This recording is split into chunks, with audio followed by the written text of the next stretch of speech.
Good evening, YouTube. How the hell are you? Hey, I made a video a few minutes ago, but I forgot to mention I've been missing the open road life. I don't know if it's because I was over the road for so long. This local crap ain't paying the bills. It seems like I'm never gonna have enough money to gather it up to get my own place again. Everything's too damn expensive. And I just I don't know what it is, but I know I'm screwed.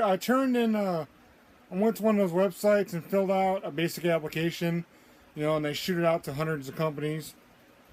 But the problem is my Jackknife incident's only 2 years old, and I haven't been able to find one over-the-road company that I like that will hire me yet. They all say got to go 3 more years. They say 4 to 5 years, all of them. Which is stupid because it's the only wreck I've had in like 11 years. Fucking, excuse my language, kids, if you're watching. One friggin' major wreck and it screws you up. All because of CSA 2010 crap. And it wasn't even necessarily my fault. I mean, I don't understand what happened for the life of me. I'm that guy that goes around the curves too damn slow and everybody's like, go faster, driver, go faster. You don't need to go this slow. Stuff like that on the CB. And we're in like Tennessee or something, the right lanes and that. I mean, if I ever get back to Oklahoma, I want to get video of this bridge again because I don't know where my Facebook pictures are that showed it. But yeah. Friggin' it was raining downpouring, so I was already going slower than I would have. It was a construction zone I was entering where the bridge curves right, then left. But rather than them making the road smooth, it felt like a ocean or like a dip as you switch lanes, something like that.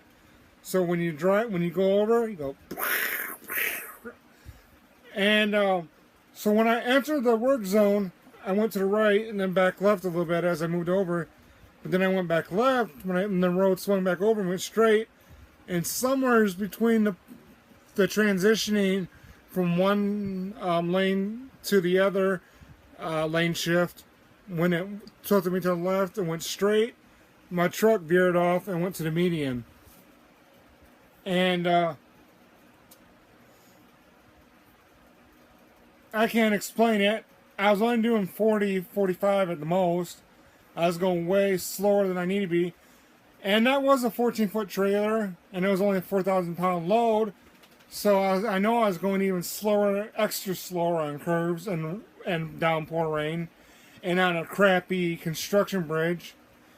But there's nothing I can do about it because I hit the foot brake, which jackknifed the trailer, not the trailer, but the tractor, made the tractor spin around, and they called that a jackknife. But I thought a jackknife is when the trailer spun around on a tractor, but it still went down as a jackknife, even though it was a tractor that did the spinning. And like I said, they didn't care. They didn't even really investigate it. They just said, going home. And that was it. And that was a night. I actually liked night a lot.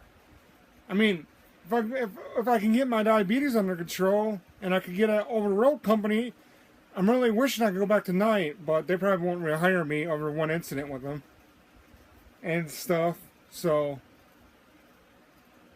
I don't know. I mean, I do like this local job stuff. I mean, this is an easy gig. I drive typically 200, anywhere from 100 to 300 miles a day.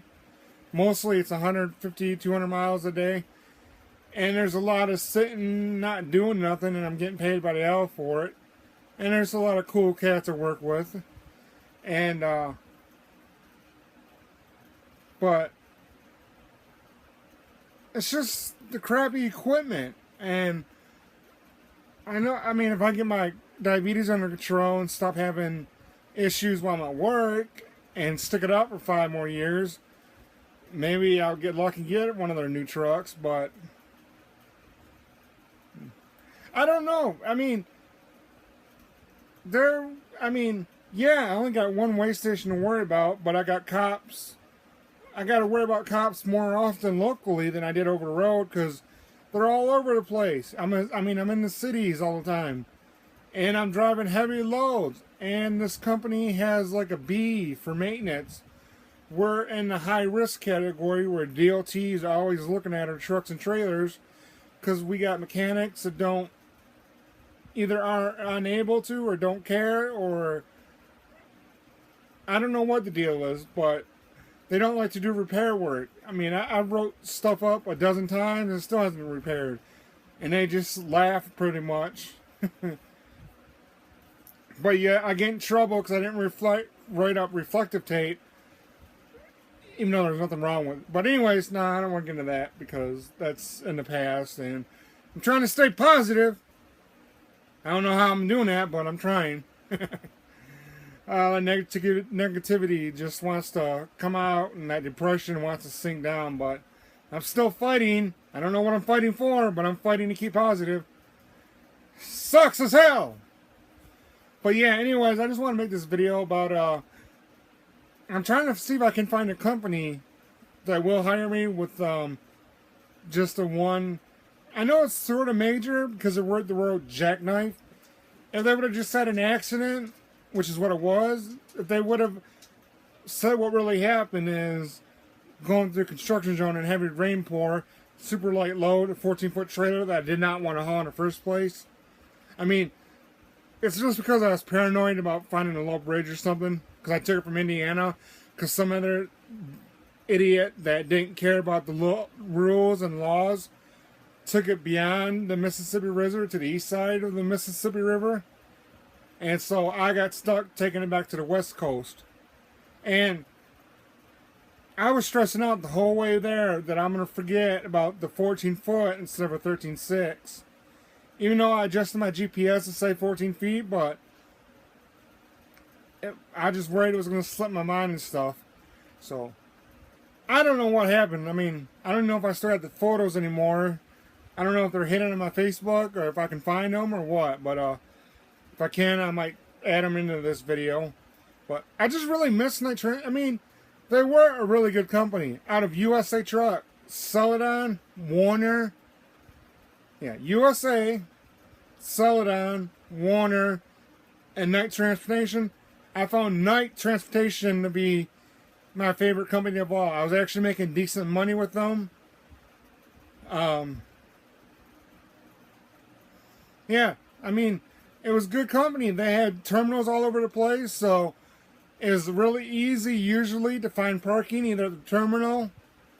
Although once in a while some terminals were overloaded and they're like, please avoid this terminal because we're already overflowing. But yeah, I mean, it was really nice. And they threw money. I mean, like, they would give me a little extra money here and there when there was stuff going on. So, in that aspect, I do miss it. And then, I would say, I guess Warner was my second favorite, except for the fact that they just constantly sent me into the New York, New Jersey area, and then leave me and my trainees sitting there for 3 days at a time, only going about 100 to 200 miles a day. So neither one of us were making money. I mean, my trainee wasn't getting his hours he needed to get off my truck, and I wasn't making no money because we were only driving 5 hours a day typically, and we're picking up these huge loads that were meant to go from New Jersey to California, but we just rodeoed them. We rodeo dropped them. We dropped them off at a drop yard where a local driver took them like 300 miles, and they just did the circle all the way down till got to California or wherever the destination is. And then they just sent me to go get another load in the New Jersey area and bring it back the next day to that same spot. So yeah, it'd be short days, no miles, no money, no hours for the trainee. But every company's got their pros and cons, right? But this local driving gig is, for the most part, is generally easy. I mean, The major risk is when you're dumping your load, making sure you're level.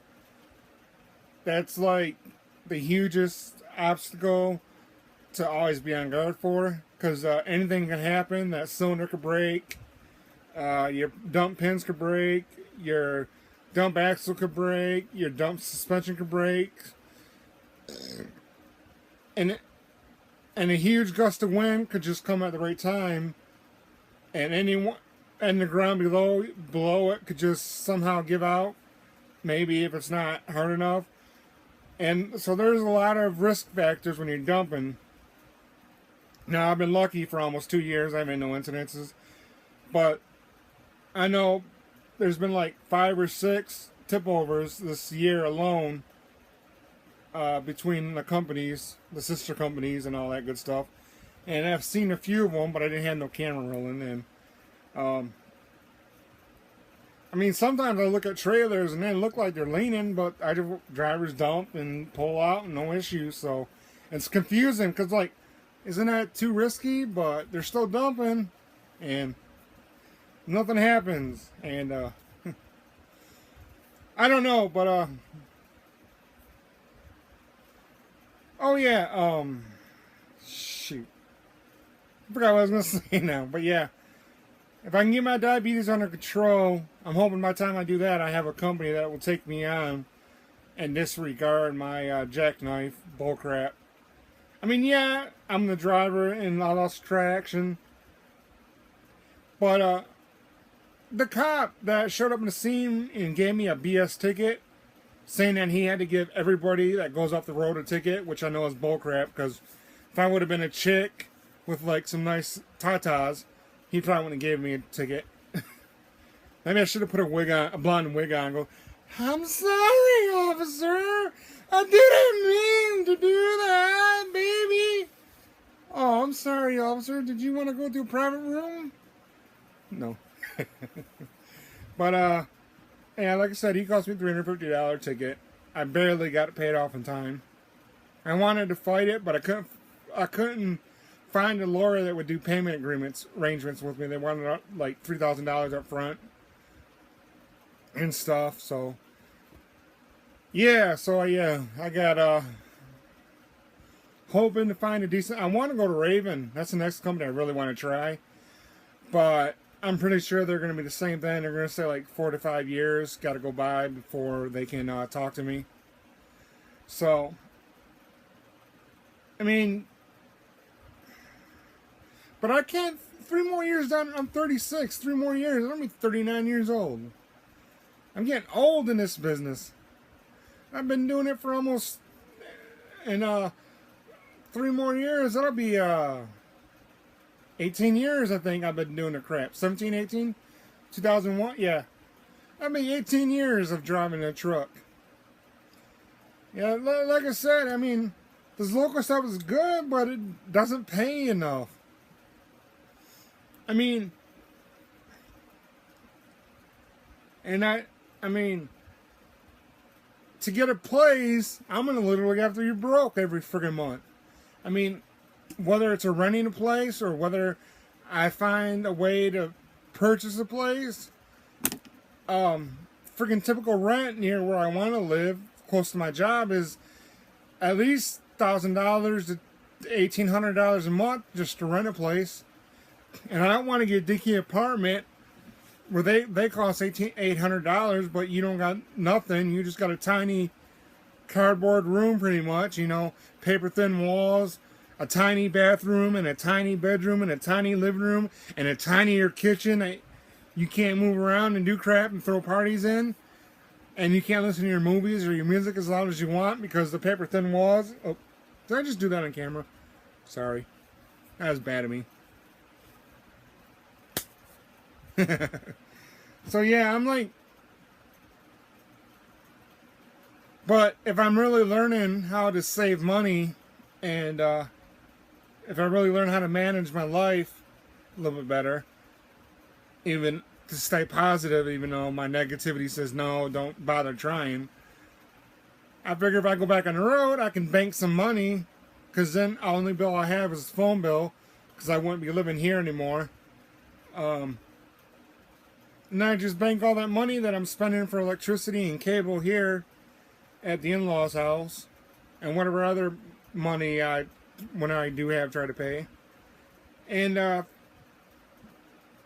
mean,